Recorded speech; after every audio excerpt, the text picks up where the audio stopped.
요즘 도쿄올림픽이 한창인데요. 몇 년 전에 한 젊은 육상 선수가 올림픽에서 금메달을 따고 그렇게 명성을 얻은 뒤에 이렇게 성공을 거둔 소감을 좀 말해주세요 라고 부탁을 받았습니다. 그러자 이 선수가 이렇게 말을 합니다. 하나님께서 발을 내딛는 순간마다 나와 함께 달려주셨기 때문에 내가 최선을 다할 수 있었다고 생각합니다. 이렇게 대답을 합니다. 기자는 믿을 수 없다는 듯이 하나님께서 오늘 당신이 이기도록 도우셨다라는 그런 말은 아니지요 라고 되물었습니다. 그러자 이 선수는 잠시 생각을 하다가 다음과 같이 말합니다. 하나님께서 계시지 않았더라면 내가 오늘 이 자리에 설 수도 없었을 것입니다. 훈련하는데 필요한 준비도 못했을 것이고 내가 하고 있는 일에서 최고가 되어야 할 필요성도 깨닫지 못했을 것입니다. 이런 이유들 때문에 오늘 하나님께서 나와 함께 달려주셨다라고 말한 것입니다. 나는 믿습니다. 하나님께서 나와 함께 계시지 않았더라면 나는 오늘 경기에서 우승하지 못했을 것입니다. 이렇게 대답했다고 합니다. 오늘 주신 본문의 배경을 살펴보면 하나님께서 택해 주신 이스라엘 백성들이 자신들 마음대로 하나님께 제물만 드리면 된다라고 하는 형식적인 예배에 치우쳐서 하나님께서 기뻐 받으실 만한 그런 예배를 드리지 못하고 있었습니다. 즉 이스라엘 백성들은 하나님께서 원하시는 그런 신앙생활이 아닌 자기 마음대로 자기 뜻대로 그렇게 하나님을 멀리한 채 세상에서 그렇게 살아가고 있었습니다. 오늘 예배 드리시는 여러분의 신앙생활은 어떠십니까? 요즘은 코로나 때문이라도 더 온전히 예배 드리지 못하고 있습니다. 그래서 더더욱 하나님께 예배 드리는 것에 소홀할 수밖에 없을 수 있습니다. 이렇게 비대면 예배를 계속 드리다가는 온전한 예배의 모습조차 잃어버리진 않을까 하는 염려가 되기도 합니다. 자, 그렇다면 하나님께서 기뻐 받으시는 예배? 그 예배는 어떤 예배일까요? 우리는 이 예배 시간에 무엇을 드려야 할까요? 오늘 주신 본문을 살펴보며 함께 은혜 나누기를 원합니다. 자, 첫 번째로 형식적인 예배, 형식적인 신앙생활에서 벗어나야 한다는 것입니다. 본문 6절 말씀 보겠습니다. 내가 무엇을 가지고 여호와 앞에 나아가며 높으신 하나님께 경배할까? 내가 번제물로 일련된 송아지를 가지고 그 앞에 나아갈까? 아멘.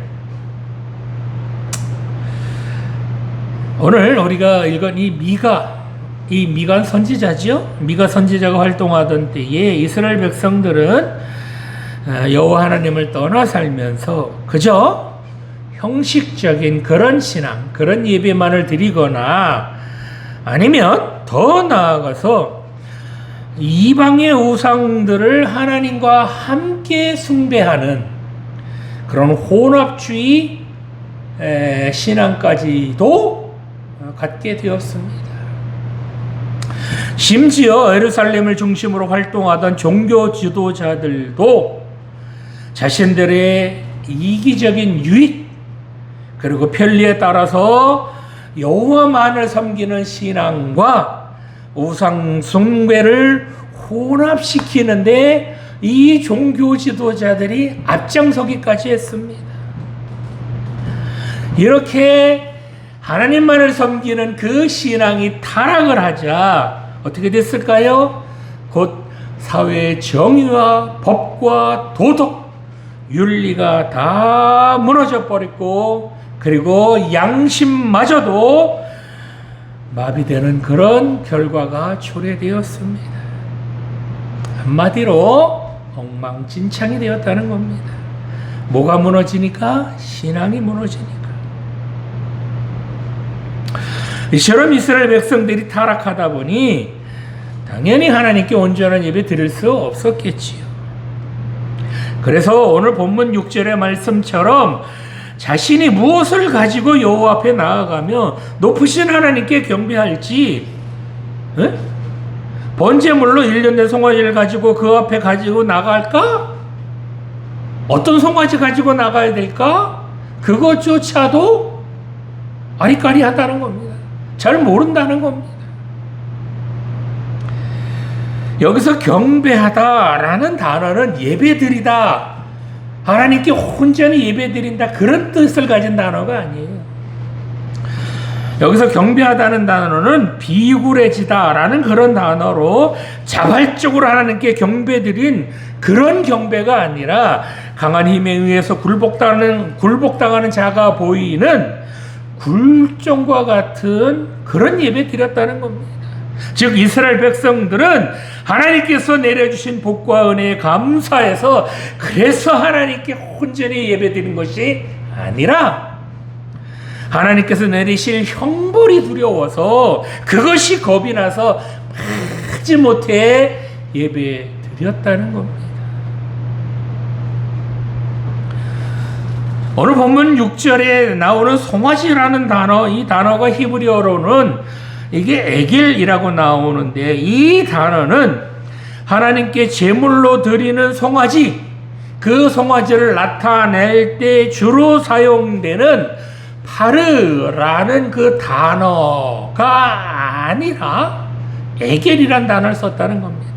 이 에겔이라는 단어는요, 우상으로 숭배되는 송아지를 가리키는 단어예요.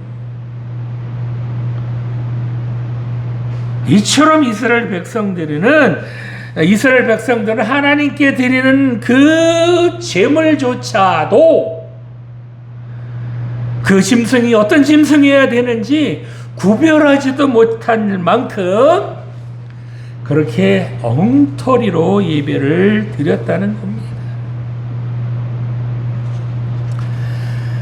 지금 이스라엘 백성들은 이처럼 하나님께 예배드리는 그 예배의 본질을 망각한 채 오직 형식만 갖추면 하나님 앞에 자신이 해야 될 의무는 다 했다라고 착각하고 있는 겁니다. 아니, 그 예배의 형식조차도 제대로 지키지 않고 있었습니다. 이런 이스라엘 백성들을 향하여 이사야 선지자가 이렇게 외칩니다. 너희의 무수한 재물이 내게 무엇이 유익하뇨? 나는 순양의 번제와 살찐 짐승의 기름에 배불렀고 나는 숫송아지나 어린 양이나 순염소의 피를 기뻐하지 아니하노라 라고 말씀했습니다.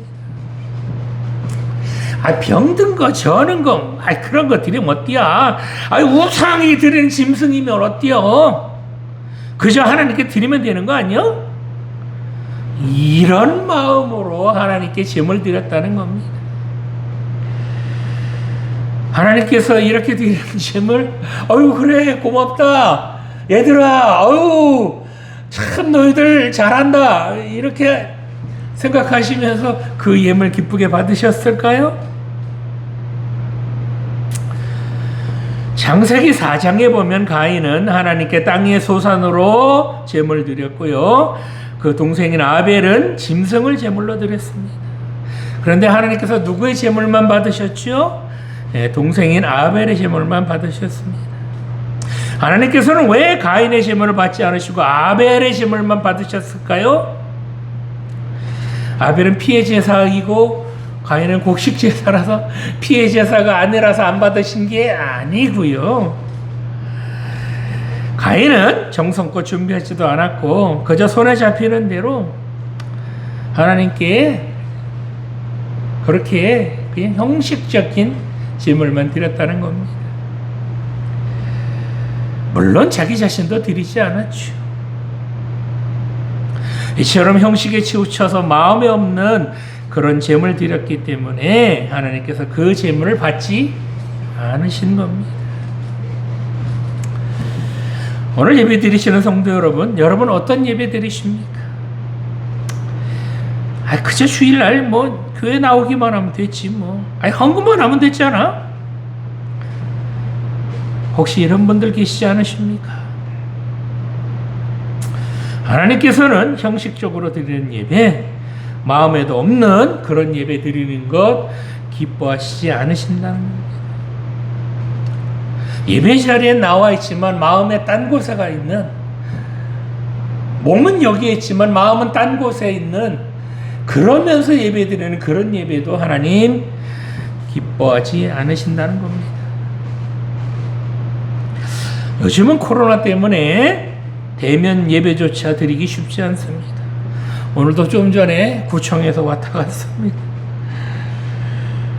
하나님께서는 왜 이렇게 하나님께 드리는 예배조차도 제대로 드릴 수 없도록 이런 코로나 팬데믹 사태를 허락하셨을까요? 그동안 우리들이 이 본문에 나오는 이스라엘 백성들처럼 엉터리로 하나님께 예배 드렸기 때문은 아닐까요? 그저 형식에 치우쳐서 정성도 없고 마음도 없는 그런 예배를 드렸기 때문에 하나님께서 아예 예배를 드리지 못하도록, 드릴 수 없도록 그렇게 하신 것은 아닐까요? 여러분 깊이 생각해 보시기 바랍니다. 자, 그렇다면 하나님께서는 어떤 예배를 기쁘게 받으실까요? 자, 두 번째로 하나님께서는 제물을 드리는 사람, 예물 드리는 사람의 손을 보시는 것이 아니라 그 사람의 마음을 보신다는 거예요. 와, 저 사람 제물 얼마나 갖고 왔나? 오, 저 손에 제물이 많네. 그걸 보시는 게 아니라 그 사람의 마음을 보신다는 겁니다. 본문 7절 말씀 보겠습니다. 여호와께서 천천의 순양이나 만말의 강물 같은 기름을 기뻐하실까? 내 허물을 위하여 내 마다들을 내 영혼의 죄로 말미암아 내 몸의 열매를 드릴까? 아멘. 자, 이스라엘 백성들은 지금 많은 양의 제물을 바침으로써 자신이 지은 수만 가지의 죄를 용서받을 수 있을 것이다 라고 착각하고 있습니다. 제물을 많이 드리면 드릴수록 자신들의 죄를 용서받을 수 있을 것이다 라고 착각하고 있다는 겁니다. 그러나 이런 것은 올바른 신앙의 지식이 없는 그저 무지한 행동에 불과합니다. 천천의 순양이나 만말의 강물 같은 기름이 흐르는 그런 제사를 드리려면 얼마나 많은 양, 얼마나 많은 짐승을 잡아야 되겠습니까? 이렇게 많은 짐승을 잡아서 그래서 그 제물로 드리면 그런 제물, 그런 예배에 하나님께서 기뻐 받으실까요?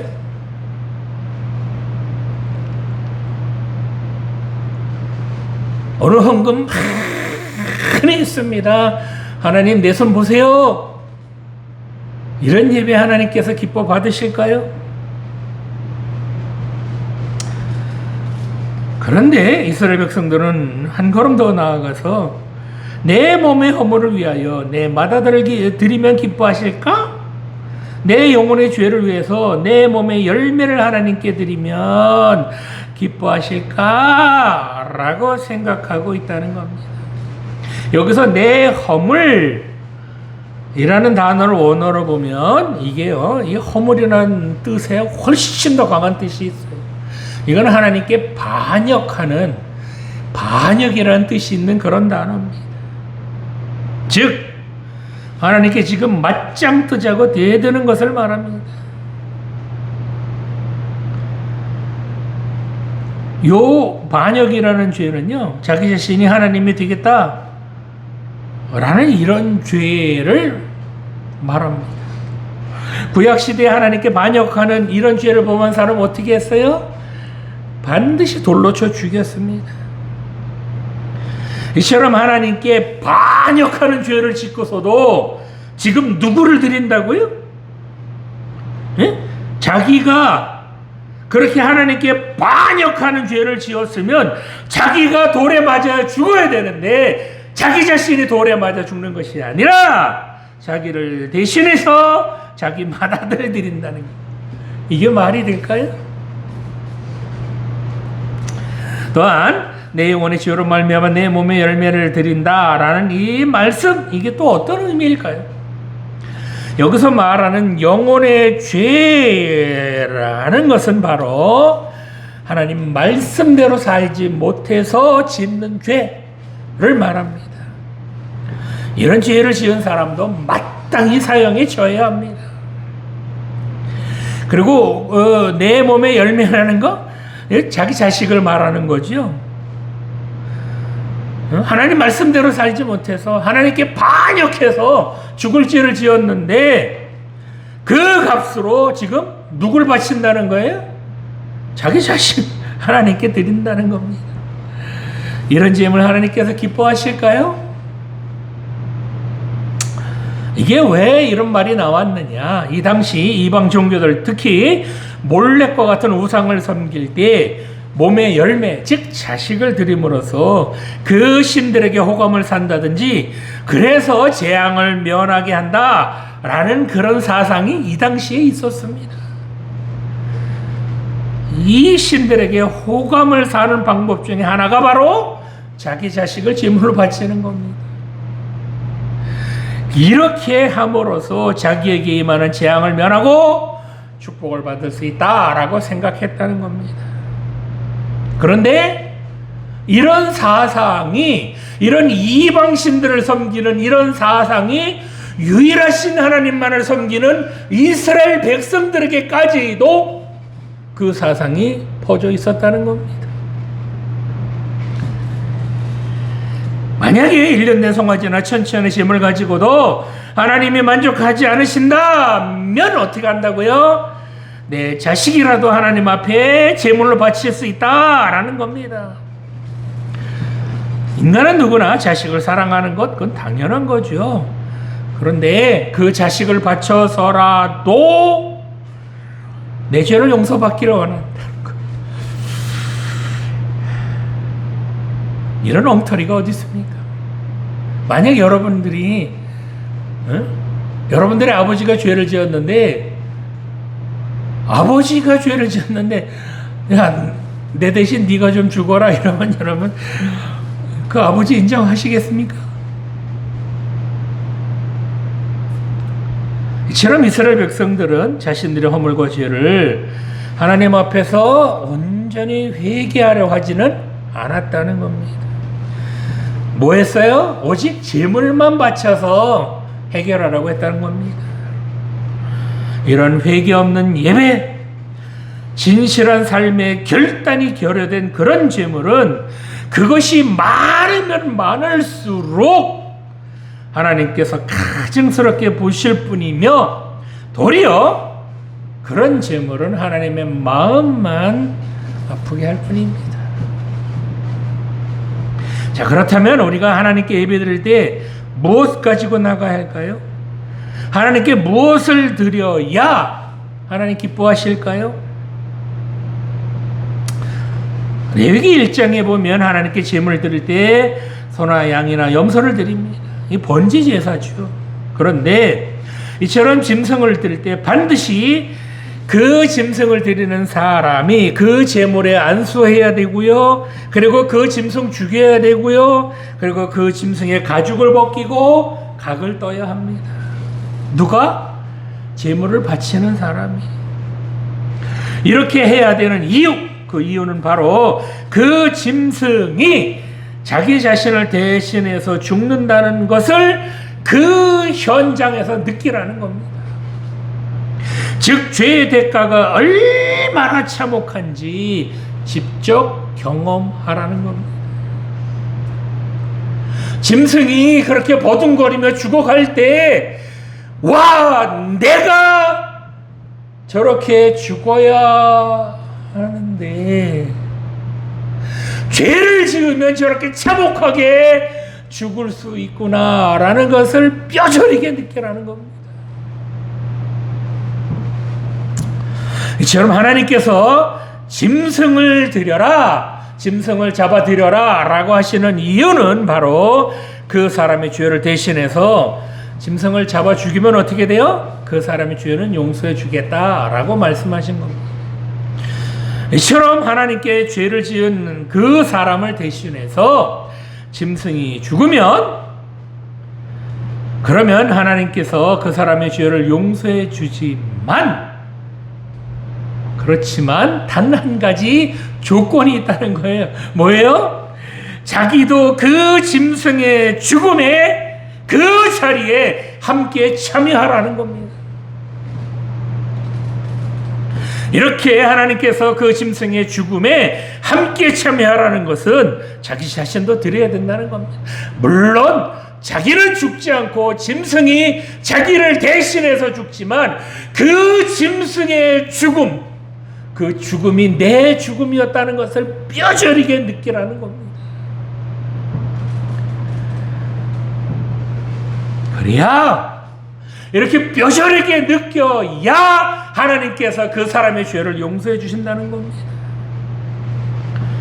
죄를 지으면 원래 누가 죽어야 돼요?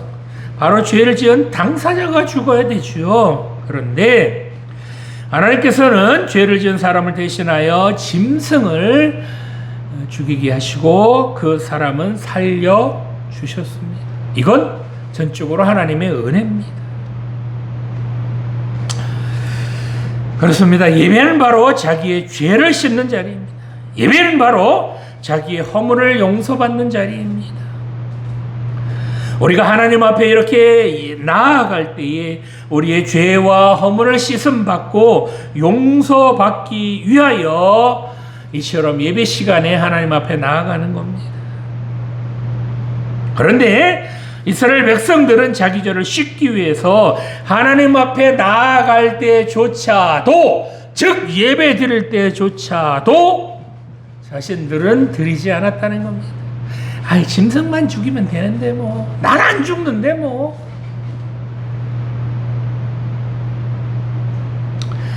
그저 내 대신 짐승만 드리려고 했고, 그것도 안 되면 어떻게 해요? 자기 자식을 드리려고 했지 정작 자신은 드리지 않았다는 겁니다. 성도 여러분, 예배 시간에 하나님 앞에 나왔다고 다 여러분들의 죄 용서받는 건 아닙니다. 헌금 드렸으니까 그랬으면 뭐 예배 잘 드린 거 아니야? 이렇게 생각하면 안 된다는 겁니다. 아니, 전능하신 하나님께서 돈이 필요해서, 고기가 드시고 싶으셔서 돈 바쳐라, 고기 바쳐라, 그렇게 하시겠습니까? 물론 예배 시간에 교회 나오는 거 중요합니다. 헌금 드리는 거 필요합니다. 그러나 하나님께서 가장 기뻐 받으시는 예배는 바로 여러분 자신을 드리는 겁니다. 한 주간 동안 살면서 비록 많은 죄와 허물을 지었지만 그래도 그 더러워진 몸과 마음을 하나님 앞에 가지고 나와서, 하나님 잘못했습니다, 하나님 말씀대로 살려고 했지만 또 죄를 지었네요, 이렇게 하나님 앞에 무릎 꿇고 간절히 회개하며 자기 자신을 죽이는 것, 하나님께서는 이런 예배를 가장 기뻐하신다는 겁니다. 이렇게 예배 시간에 자기 자신을 죽일 때, 그럴 때 하나님께서 그만, 내가 너는 죽이지 않겠다, 우리를 죽이지 않으시고 하나님의 하나밖에 없는 독생자이신 예수님을 우리 죄를 대신해서 죽이심으로 우리 죄를 용서해 주시고 우리를 다시 살려주시는 자리, 그 자리가 바로 이 예배 자리입니다.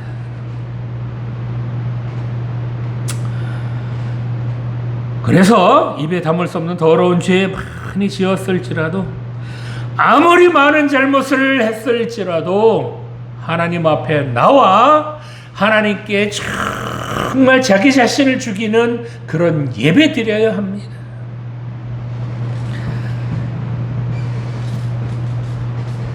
이렇게 하나님께서 기뻐 받으시는 그런 예배 드리시기 바랍니다. 형식으로 그냥 대충 드리는 그런 예배, 백날 첫날 드려봐야 헛일이라는 겁니다. 한 번을 드려도 자기 자신을 온전히 죽이는 그런 예배, 그래서 정말 하나님께서 기뻐 받으시는 그런 예배 드리시는 우리 모두 되기를 간절히 소망합니다. 자, 마지막으로 하나님께서 함께 해주신다라고 하는 이런 코람데오의 신앙, 그런 삶을 살아야 될 줄 믿습니다. 본문 8절 말씀 보겠습니다. 사람아, 주께서 선한 것이 무엇임을 내게 보이셨나니 여호와께서 내게 구하시는 것은 오직 정의를 행하며 인자를 사랑하며 겸손하게 내 하나님과 함께 행하는 것이 아니냐. 아멘. 자, 본문 보니까 하나님께서 선한 것이 무엇인지 보이셨다라고 합니다. 즉 하나님께서 원하시는 것, 그것은 선한 것이지요. 그죠? 결코 아들을 바치는 그런 인신제사와 같은 반인륜적인 제물, 또는 형식적으로 드리는 그런 제물, 그것은 하나님께서 원하시는 것은 아니라는 겁니다. 이처럼 하나님께서 원하시는 것은 물질적으로 대단해 보이는 그런 제물도 아니고요, 형식적이고 마음에 없는 그런 예배 물론 아니라는 겁니다. 하나님께서 우리에게 요구하시는 것, 원하시는 것은 오직 정의를 행하며 인자를 사랑하며 겸손하게 네 하나님과 함께 행하는 것이다 라고 말씀하셨습니다. 여기 나오는 정의라는 단어는 이스라엘 백성들에게 선포하신 율법을 말합니다. 이 원어로 보면 토라로 나오거든요. 이 정의가 무엇인지 아는 것을 하나님께서 원하시는 것은 아니라는 겁니다.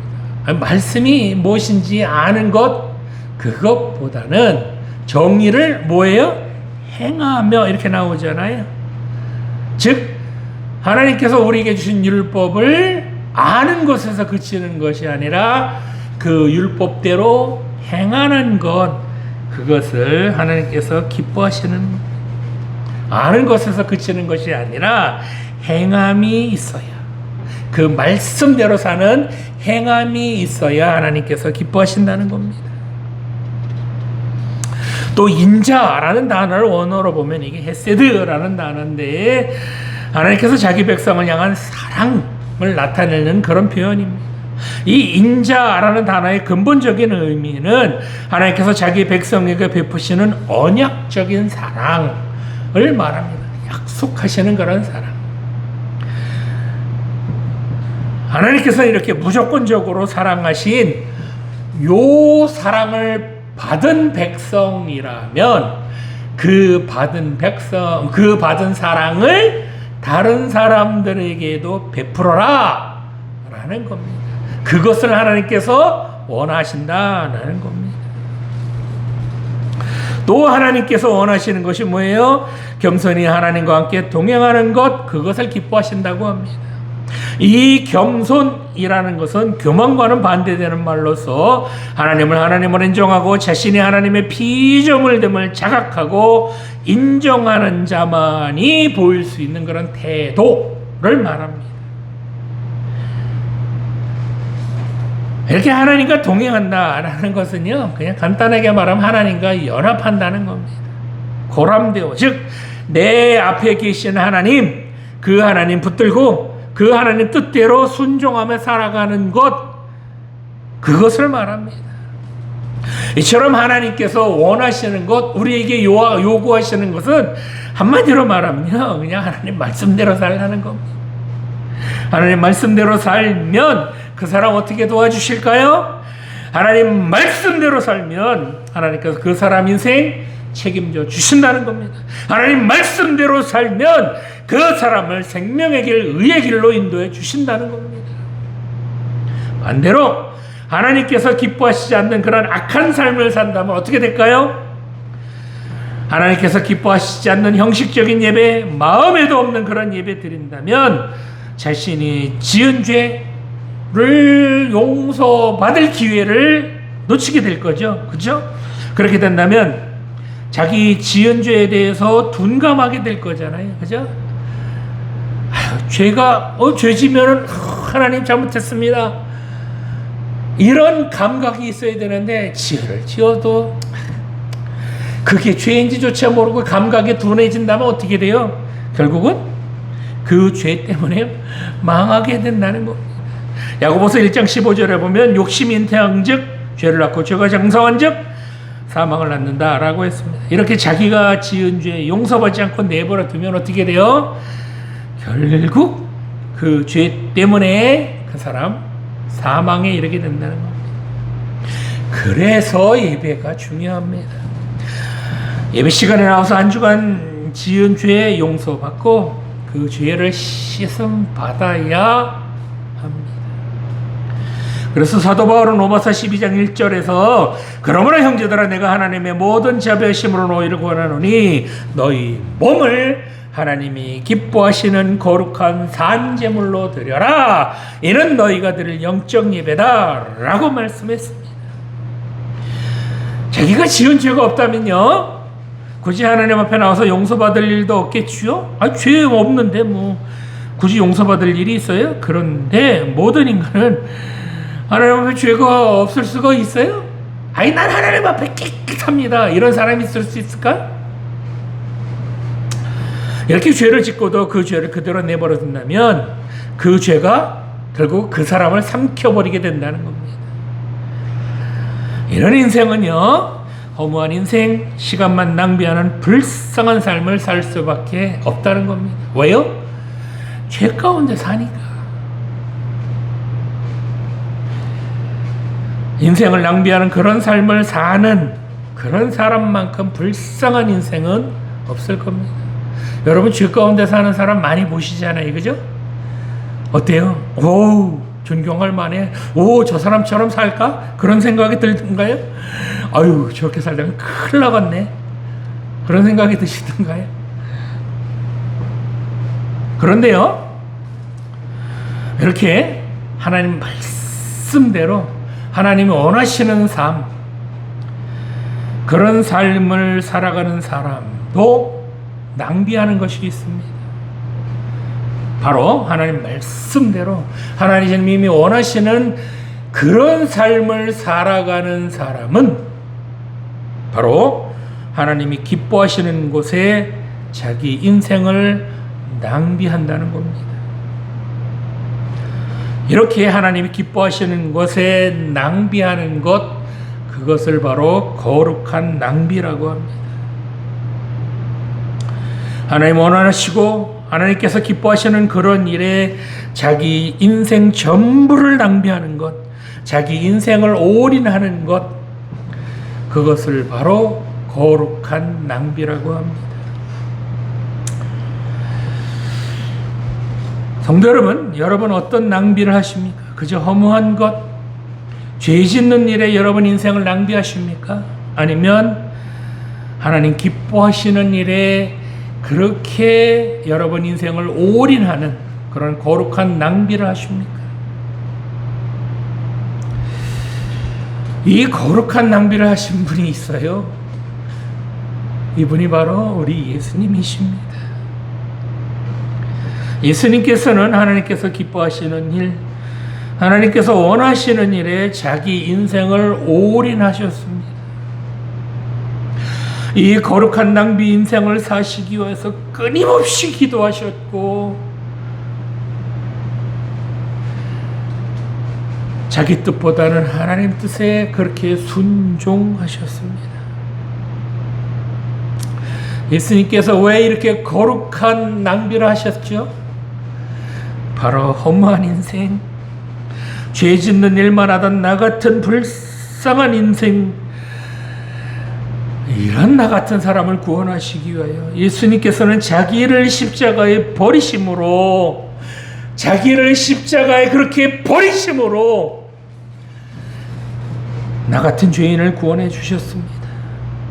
이처럼 예수님께서 자기 인생을 십자가에 그렇게 거룩하게 낭비하심으로써 우리가 하나님의 자녀가 된 줄 믿습니다. 이렇게 구원받은 어리들인데 아직도 우리 인생을 죄 짓는 일, 허무한 일에 그렇게 낭비하면 되겠습니까?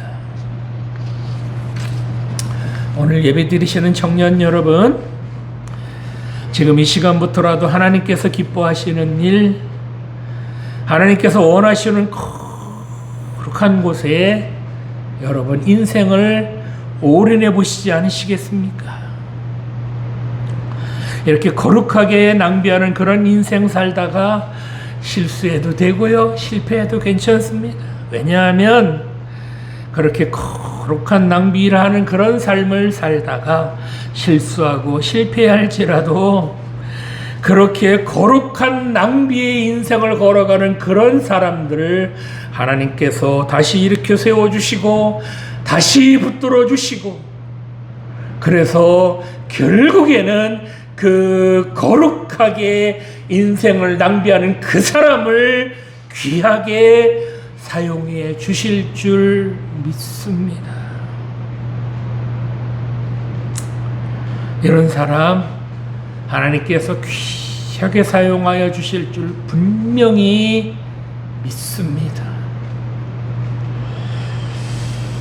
하나님께서는 이렇게 자기 인생을 하나님 기뻐하시는 일에 자기 인생을 거룩하게 낭비할 사람들, 그런 사람들을 오늘 이 시간에도 찾으십니다. 이 부르심에 누가 응답하시겠습니까?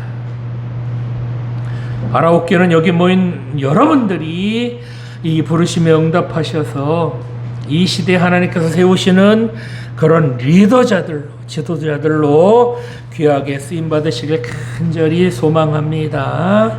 기도 드리시겠습니다.